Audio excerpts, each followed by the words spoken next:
This is Donkey Kong, an arcade game that came out in 1981. It was originally going to star Popeye and his friends, but due to rights issues, a man named Shigeru Miyamoto had to change things up a bit. Popeye was changed to an Italian guy with a mustache named Jumpman, Olive Oil changed to a woman named Pauline, and the big man Bluto was changed to a giant ape called Donkey Kong.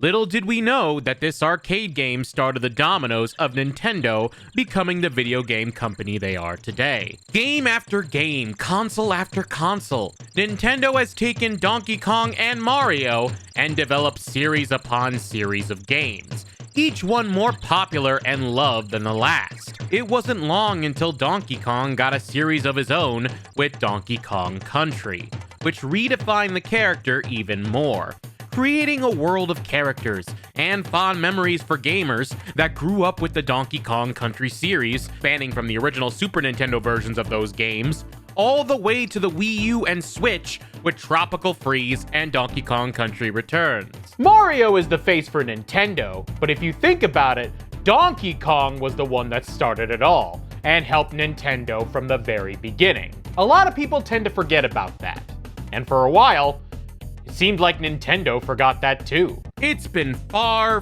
far too long since there was a new Donkey Kong game. We haven't had a new DK game since Tropical Freeze on the Wii U. That was close to 11 years ago. There was a time when Donkey Kong was nose to nose with Mario, getting new games like Donkey Kong Country, Donkey Kong 64, and Donkey Kong Jungle Beat. The ape was well overdue for a new title, and it was a crime he didn't get anything new during the Switch era. No, I'm not counting you, Mario vs. Donkey Kong, but hope was in the air. Remakes were announced, Donkey Kong appeared in the new Mario movie, even Universal Studios Nintendo World had a whole new section dedicated to Donkey Kong. Whether Nintendo admitted it or not, something was cooking for the big ape.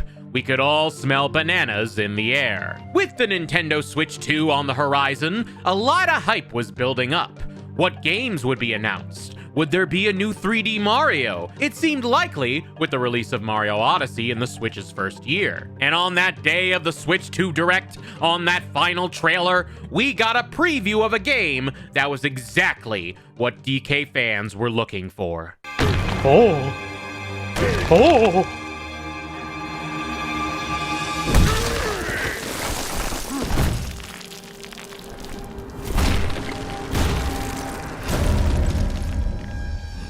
Oh my god, it's Donkey Kong! I didn't think he'd be in this game. No 3D Mario this time, it was DK's turn to shine. Not only was it a new Donkey Kong game, but it was a new 3D Donkey Kong game, made by the creators of Mario Odyssey. Oh yeah, this was hype. I know Mario Kart World is cool and all, but this was the game I was most looking forward to. Even though I'm not the biggest Donkey Kong fan, having barely touched the DK Country games, I love Jungle Beat for the GameCube, and playing Tropical Freeze this year for a review really exposed me to how great Donkey Kong actually was. And with this game, I had a great time breaking things, transforming, collecting Banandium Gems, and just monkeying around in a 3D world. But was this DK game worth the wait? Is it worth the value of all the golden bananas, or is it destined to slip into the pile of irrelevancy? Let's find out. You start the game on Ingot Isle, where a group of monkeys are doing some mining.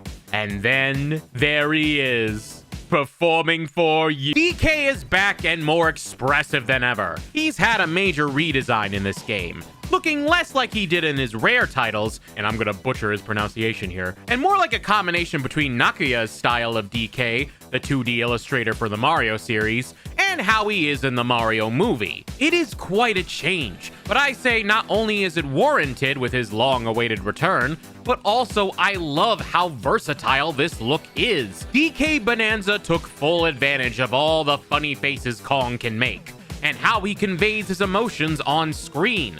I found myself looking forward to how DK would react to things. It not only made the jokes better, but conveyed his emotions perfectly throughout the story. Oh yeah, there is a story with this one. And honestly, it's not too bad.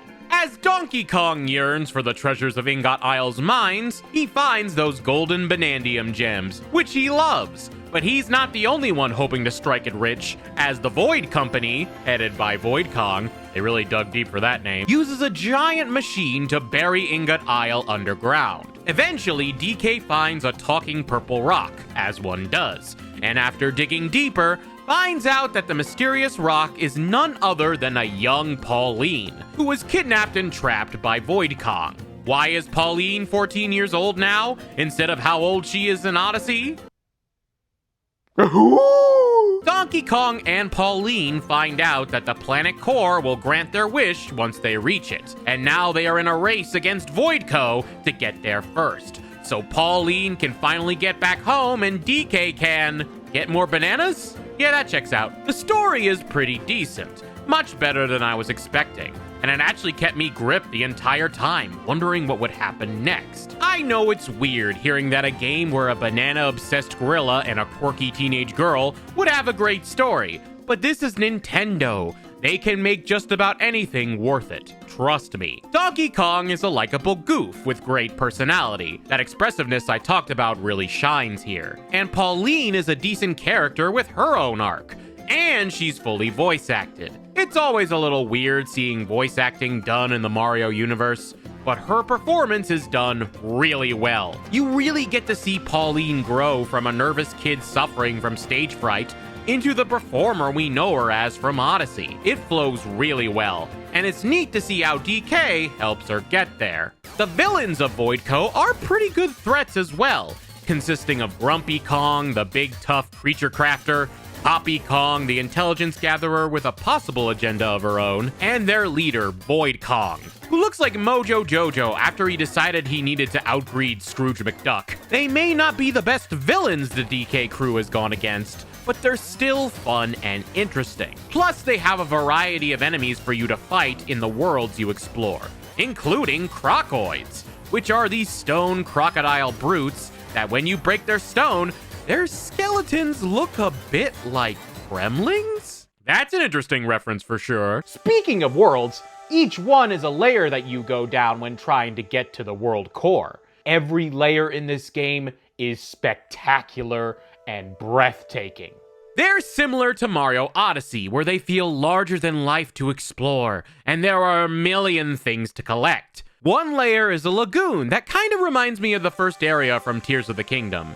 Another layer is a desert canyon with a cowboy theme. One is a tropical layer filled with giant fruits, including a square watermelon. Yes, I got sunshine flashbacks. There's also a frozen tundra with zebras and a tropical hotel area with ostriches, and many, many more. But what world would be complete without its own version of a population? We do have zebras and ostriches and other animals to certain populations, but the returning creatures that are exclusive to Bonanza are called fractones.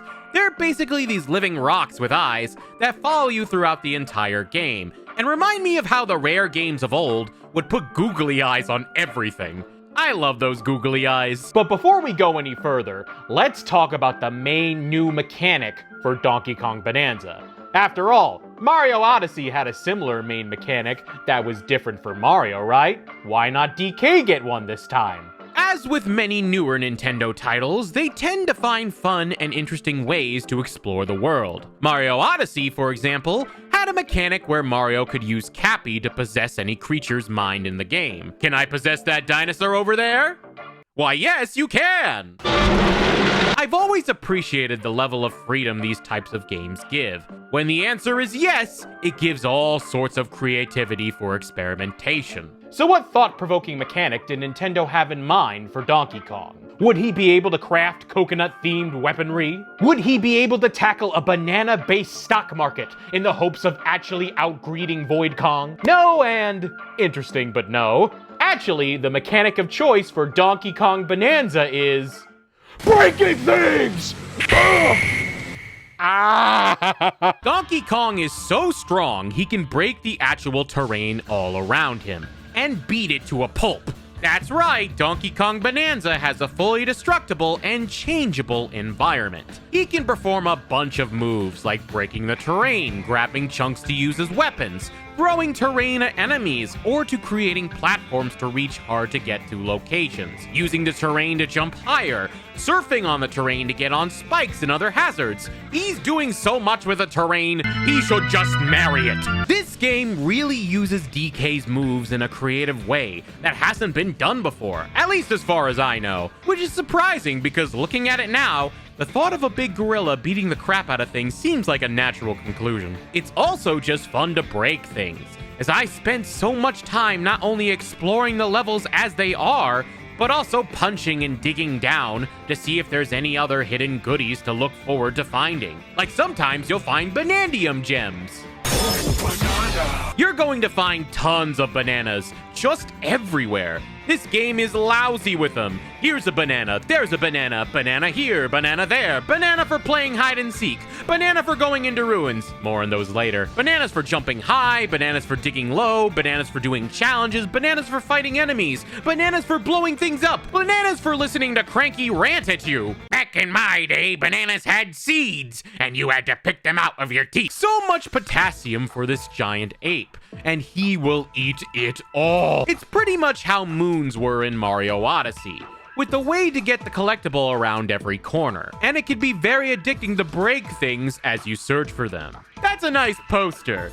It'd be a shame if somebody broke it!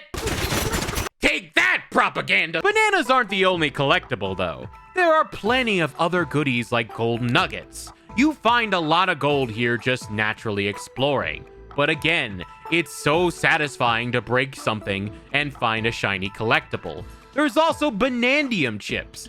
These are basically banana chips that you sometimes find mixed with the gold nuggets. For the archaeologist in you, there are really cool fossils you can dig up too. While some are just dinosaur bones, others look familiar as they are references to previous Donkey Kong games, especially from the Rare era. All of this really inspires you to want to break as much as you can, to get gold nuggets and every other item you can find. And these items aren't just collecting for the sake of collecting. Most areas have shops where you can trade gold and Banandium chips for golden bananas.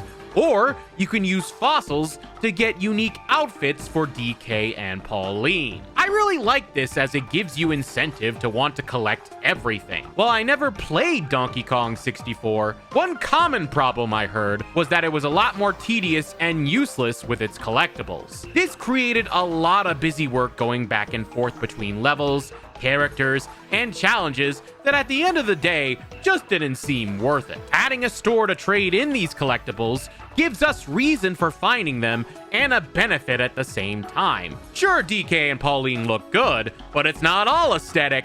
These clothes have stats and ability changes too, like this one that lets you swim faster, or this one that lets you take less damage from certain hazards. It is great for customization and making certain levels and enemies easier. Well, we've been talking a lot about DK, but what about Pauline, Donkey Kong's main companion in this adventure?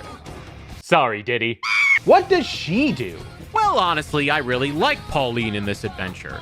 A lot of it is because of her voice actor. Yes, I said voice actor. That's weird to say in a Nintendo game. While every character talks in grunts and noises, Pauline is voiced by Jennifer Kidd. And she plays a kid very well. Seriously though, I love her performance and how her character grows throughout the banana collecting adventure. It's wonderful to see her start as this insecure teenager who grows into the performer we know her as in Mario Odyssey. And her bond with DK is such a touching thing to witness. Again, sorry, Diddy. Her singing is really good too, and in fact, gives her power. It's her main mechanic in the game. Pauline's music is what gives her power. She and DK can whistle to figure out where to go next if you get lost, which is really useful for somebody like me. I get lost easily. She also uses her singing to break the tape off Avoid Kong obstacles, so DK can smash them. Singing and smashing, what a team. She's also great in two-player mode, where one player can play as DK, and the other shouts words at enemies with Pauline. And they say words can't hurt. But the main reason DK needs Pauline is the special mechanic known as Bonanza. I said the title! Throughout your adventure, you come across these elders, who ask for help with reclaiming their ancient sacred Bonanza records. Once you do, a concert is performed where Pauline sings her heart out, and DK transforms. These Bonanza transformations allow DK to morph into specific animals that give certain abilities. Kong Bananza allows your strength to increase and destroy terrain that you normally can't. Zebra Bonanza increases your speed, allowing you to run on surfaces that would normally crumble at your feet. Ostrich Bonanza allows DK to fly above areas for short periods of time and drop egg bombs. These and more are his Bonanza skills that you can activate at any time with the push of a button. Also, let me just say, I love the designs for all the Bonanzas. You can tell it's DK being transformed, but they look ridiculous in the best way possible. I also love that the gold is being used to power the Bonanzas, as it gives you another reason to collect it all, along with the fact that it's shiny. It really feels effortless to change from Bonanza form, and they can be used to help you solve puzzles, do challenges, and get some more bananas. And the music, my god! You hear the music of Pauline singing every time you change into a Bonanza form, and it does a great job of getting you hyped. Each track is different too, and represents different music styles, like the Ostrich Bonanza 50s doo-wop vibe, or the Zebra Bonanza salsa remix. It's a really nice touch. Nintendo games generally have amazing music, but Donkey Kong treats his music like gospel. Each world has a variety of themes depending on where you are, each fitting the area to a T. A soundtrack can make or break an area, but the music here really is the cherry on top of this banana sundae. They even made music a collectible. Yes, I'm not kidding. When you fight enemies, you sometimes get record discs. These are records where you can listen to music. But where can you listen to these tracks? Well, there's a certain fractone in the shape of a house that gets you things called getaways. I love these so much. Basically, for a certain amount of money, you can create getaways in each level, where depending on how many getaways you've made, you can recover your health a certain amount of hearts. Extra hearts, in fact, having access to certain shops, or listening to music on a record player, and you can choose from whatever track you've collected. But for me, I had my getaway track be the classic DK tune we all know and love. DK, Donkey Kong, DK, Donkey Kong. It never gets old. My favorite thing about the getaway is that after every time you go to sleep in the getaway at least once, you get this little monologue from Pauline, usually about the world her and DK are in, something about the inhabitants, or some other interesting tidbit. These small performances really add to Pauline's character, and make her a very likable sidekick for DK. Again, sorry Diddy! It is very hard to make a sidekick, especially one that talks in a game likable. You know how many people overblowingly hate a certain fairy, and she only says one word. But I enjoyed hearing from Pauline every chance I got. Again, props to the voice actress and the writing team for that one.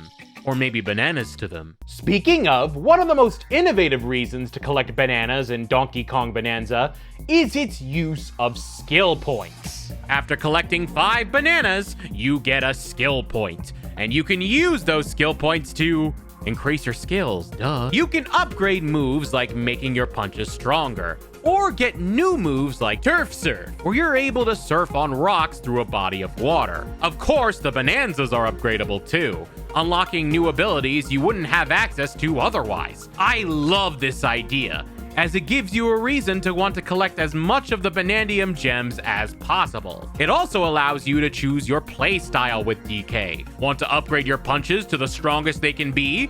You can do that. Want to focus entirely on maxing out your Bonanza energy? You can do that too. How you spend your Banandium Gems skill points is up to the player, and I really like that personal customization in a Donkey Kong game. God, I've been honestly praising so much about Bonanza. Is there anything I don't like about it? I'm struggling to think of something negative here. And it isn't a recency bias, I promise. There's so much about this game to adore. Presentation-wise, gameplay-wise, music-wise.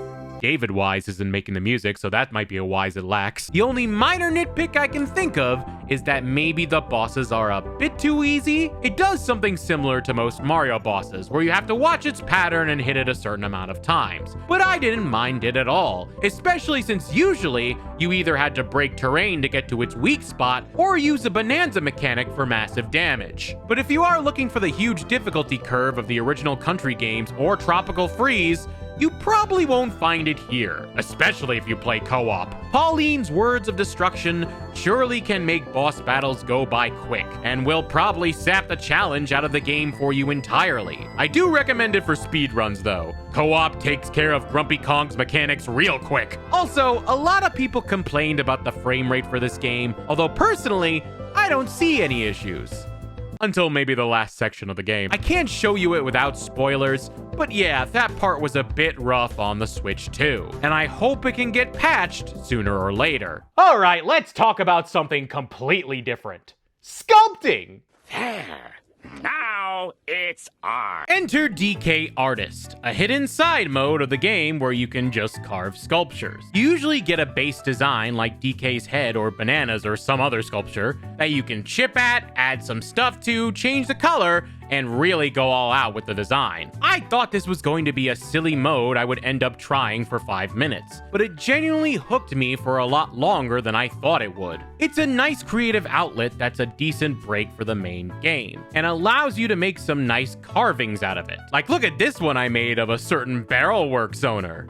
I captured his handsomeness well. And one final thing I'll talk about are the Ruins challenges, which are these doors that you open up to do challenges and collect Banandium Gems. These challenges can range from performing certain moves using Bonanzas or just breaking things, all in the name of collecting bananas. These are honestly the more challenging parts of the game, as it can take a while to master each one, especially if you want to collect all the bananas in that particular ruin. Some of my favorites include where you have to break the structure down before the time runs out. And I love how the levels look like a construction site, similar to the ones in the original Donkey Kong. And if you want callbacks, my god, there's even ruin levels that are side-scrolling sections, heavily inspired by the original Donkey Kong Country games. These are just great. It's like slapping a fresh coat of paint on a classic experience, and I love them. There's tons of references included, from the familiar locations to remixed versions of the songs. It's a love letter to the Kongs of old that I could appreciate despite not playing the previous titles. It honestly makes me want to try them out myself. You know, I actually might give the original Donkey Kong Country games a shot now. But that's a video for later. I know Mario Kart World was the game that came bundled with the console for people who got it, but in my opinion, Donkey Kong Bananza is the true launch title for the Nintendo Switch 2. Donkey Kong Bananza is the long-awaited return of the Big Ape once again, and it does everything right. It redefines who Donkey Kong is. It gives him a new 3D realm to play through, and gives us a new foundation to look forward to during this Switch 2 era. I love how this game not only feels brand new, but it also takes the roots of the past and grows on them. From Country to 64 to Jungle Beat to even the original Donkey Kong back in the very beginning. The music is wonderful, the gameplay is wonderful. Collecting Banandium Gems feels not only effortless, but extremely fun and worthwhile to collect. I played this game for hours. I couldn't stop. Honestly, I want to play it all again. It really is the Donkey Kong game that is worth waiting for. And in my opinion, it's the best reason to get the Switch 2. I love this game, even more than I love Mario Odyssey. And that's saying something. I hope this is a sign of future Donkey Kong games to come, as I don't want to have to wait 11 years for the next one. But regardless, this is my favorite Donkey Kong game and favorite Switch 2 game. And it's not even close. Play this game. It's a must-have. I know tons of people who bought a console just for this game, and it's worth every penny. Donkey Kong Bananza is everything fans wanted and more, and it truly packs a punch with this classic series. Bonanza. Where's the banana? Where's my banana? Where's my banana? Thank you so much for watching all the way to the end. If you like what you saw, be sure to hit the like button, leave a comment, and check out my other videos too. Special thanks to all the people who helped me out with the video. I couldn't have done it without all of you. Also, an extra special thanks to my Patreon patrons, including Mantelferox, Blu-ray Joe 3, and Savacom. If you'd like to join the Patreon, the link is in the description below, along with my Blue Sky, Twitch, and Instagram. Thank you so much, and I'll see you all in the next video. Have a good night.